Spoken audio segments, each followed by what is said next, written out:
The eastern edge of Peru is covered by continuous forest.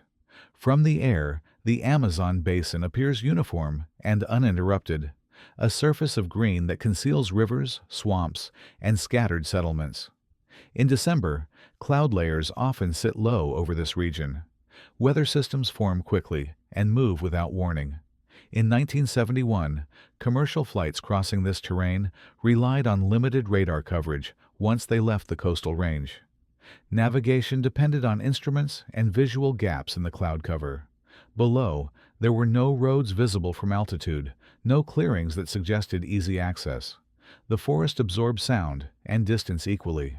From above, it appeared stable and quiet. From the ground, it was nearly inaccessible.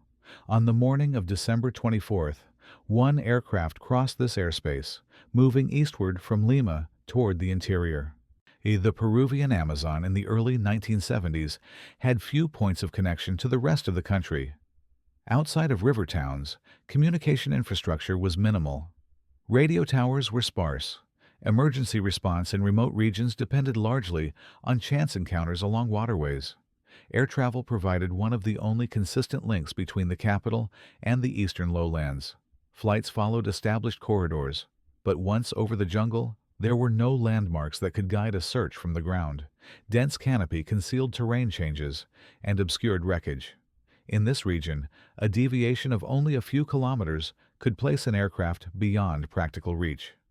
Rain erased tracks quickly. Vegetation reclaimed open space within days.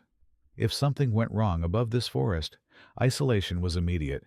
There were no visible signs from below, and little expectation of rapid assistance from outside. Among the passengers on board was Juliane Koepcke, a 17-year-old student traveling with her mother, Maria Koepcke. Juliane had been born in Lima and raised largely in Peru. Her parents were German zoologists who had spent years working in the Amazon rainforest. Much of her childhood had been shaped by field research stations, long periods in remote environments, and close observation of animals and ecosystems. Juliane was familiar with jungle conditions in a practical sense. She understood the risks of insects, infection, and dehydration. She had received basic instruction from her parents on how to move through forest terrain and how to recognize certain hazards. This knowledge was not formal survival training, but it was grounded in lived experience. The trip on December 24th, 1971, was intended to be routine. Juliane and her mother were traveling to Pucallpa to visit Juliane's father for the Christmas holiday. They had taken earlier flights before without incident. Commercial aviation was considered safe, even during the rainy season.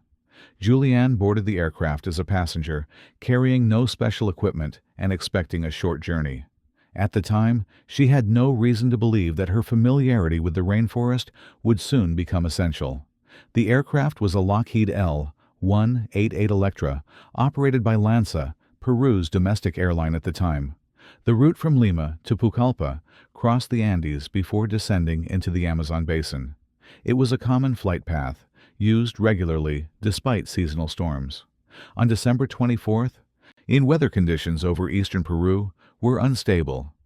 Thunderstorms were forming over the lowlands, with heavy cloud cover and areas of intense turbulence. Reports later indicated that other flights in the region had adjusted their routes to avoid the worst of the weather. LANSA Flight 508 departed Lima in the early afternoon. On board were passengers returning home for the holiday, along with crew members familiar with the route. As the aircraft moved eastward, it entered a zone of towering cumulonimbus clouds. Visibility decreased, and the plane encountered increasing turbulence. Inside the cabin, conditions remained outwardly controlled. The flight continued on course, relying on instruments rather than visual reference. At cruising altitude, the aircraft was surrounded by cloud with no view of the ground below. And as the Electra penetrated deeper into the storm system, the margin for correction narrowed.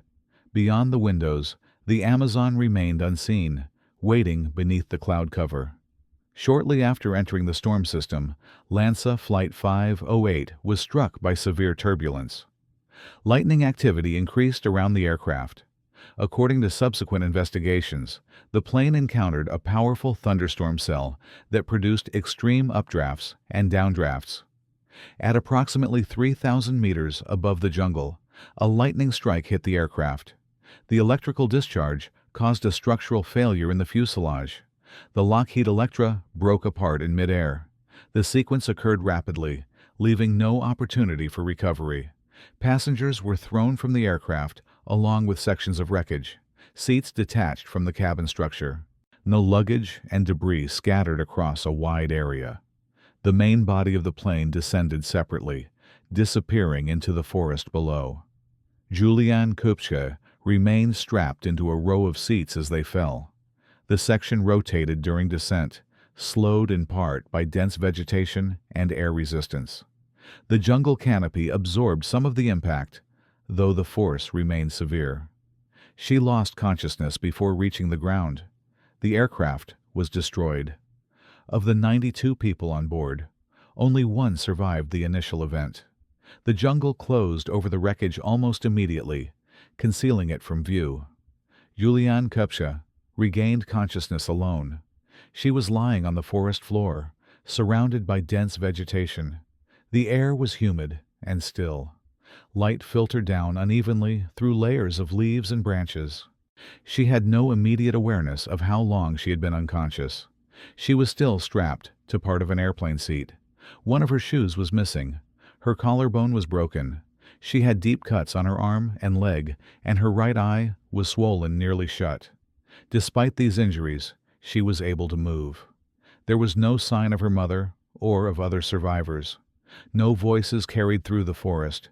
The wreckage was scattered and largely hidden by foliage. The sounds she could hear were insects, distant birds, and the steady background noise of the jungle. Juliane stood up and assessed her condition without panic.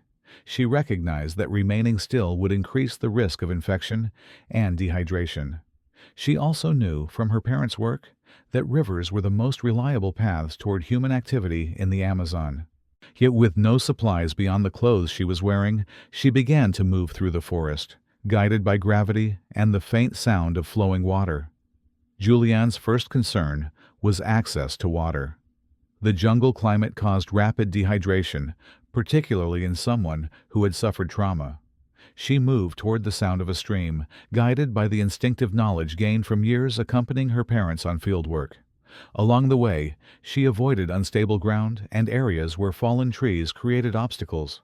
Her injuries made progress slow. The broken collarbone limited the use of her right arm, while cuts on her legs and arms were exposed to dirt and insects. She used her remaining strength to push through undergrowth, carefully avoiding thorns and plants that could exacerbate wounds. Water from small streams was plentiful, but not always clean. Juliane drank cautiously, aware that stagnant water could carry parasites. She collected small amounts when possible and minimized exposure to the sun during midday. Movement became a pattern. Traverse until fatigue demanded rest, then conceal herself in dense vegetation. She used fallen branches and broad leaves for minor shelter.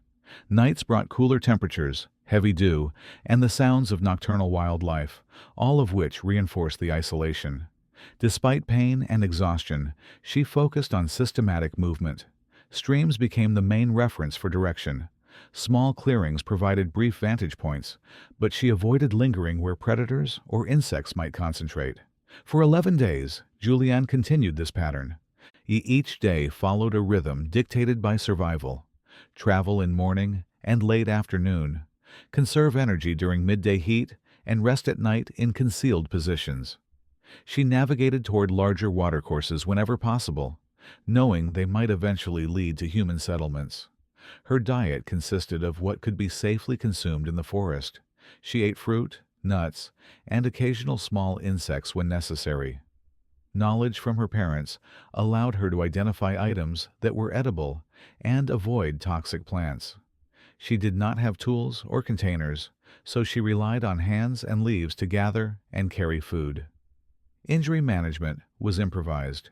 She rinsed cuts in running water to reduce infection and used leaves as bandages. Swelling and bruising persisted, but she avoided further trauma by moving carefully. Mental endurance was critical. She maintained focus by dividing time into small, manageable segments. One stream at a time, one clearing at a time. Awareness of the environment, sounds, movement of animals, changes in vegetation, became both a practical guide and a psychological anchor. 11 days passed without contact with other humans. Rain softened the ground, washed debris, and occasionally provided more drinking water. The forest remained consistent in its density and noise. Time was measured by sunlight and the moon, the growth of moss on trees, and the changing flow of streams. As the days progressed, the cumulative effects of injury and exposure became more pronounced. Cuts and abrasions began to show signs of infection. Swelling increased, and fever occasionally followed. Insects, particularly mosquitoes and ants, were persistent, in aggravating wounds and causing discomfort that could not be fully alleviated. Fatigue grew steadily. Simple actions, such as climbing over fallen logs or crossing shallow streams, required careful attention. Sleep was fragmented. The risk of snakes or other animals prevented extended rest. Each night brought a renewed awareness of vulnerability, yet movement remained necessary to locate water and food. Her physical strength declined, but careful pacing prevented collapse. She avoided unnecessary exertion and allowed the forest to dictate the tempo. Rainfall sometimes created hazards, turning slopes slippery and rivers into more aggressive currents, but it also replenished water sources. Despite these challenges, Juliane maintained a basic routine. She paused frequently to evaluate injuries and adjust movement. Yet she continued to use natural markers, stream junctions, unusual trees, and animal tracks to orient herself. Survival depended on attentiveness and consistency rather than haste. Juliane tracked a river that grew gradually in size as she moved downstream. Its course was not straight, and dense vegetation often obscured sections, forcing her to navigate around fallen trees and flooded banks. The water provided a continuous reference point, yet it offered no guarantee of reaching human habitation. She encountered small tributaries, muddy banks, and patches of rapid current. Crossing required care. Missteps could result in injury or exhaustion. Insects were persistent along the banks, and exposure to sun during crossings increased fatigue. Food remained limited. She consumed fruits when identifiable, occasionally supplementing with small insects. Each meal was measured and rationed unconsciously. Her injuries slowed her movement, but the river's guidance allowed her to maintain a general direction. Time blurred as the days passed. Rainfall, sun, and the sounds of the forest became the markers of survival rather than clocks or calendars. Mental vigilance became as critical as physical endurance. Disorientation could result in retracing steps or losing the river entirely, so careful attention to landmarks continued. Throughout these days, the forest remained indifferent. There were no signs of immediate rescue, and no paths led to certainty. Juliane's survival relied solely on the combination of instinct, prior knowledge, and methodical movement. On the 11th day, Juliane reached a small clearing near the bank of a wider river. As she observed signs of human activity, a hammock tied between two trees and a rudimentary path leading to the water. The presence of other people indicated that she had finally reached a region inhabited by local families, often engaged in fishing or small-scale agriculture along the river. She was discovered by a local man who was traveling along the riverbank. The encounter was calm and unhurried. Juliane was assisted into a canoe and transported to a nearby settlement. There, she received medical attention for her injuries, including the broken collarbone, lacerations, and early-stage infections. Rescue was quiet and practical. No emergency response teams had been deployed in advance. There had been no signaling from her during her isolation. Her survival had depended entirely on her own actions and knowledge of the environment until she reached human habitation. Medical evaluation confirmed that, despite the severity of the accident and the extended exposure to the jungle, her condition was stable enough for eventual transport to a larger hospital in Koepcke. She remained under observation for infection dehydration, and minor malnutrition, all of which had been managed through her improvised measures in the forest. Juliane Koepcke's survival became one of the few documented cases of a sole passenger enduring a commercial plane crash and extended isolation in the Amazon rainforest. The incident highlighted the combination of prior knowledge, physical endurance, and methodical decision-making required to navigate one of the most challenging environments on Earth.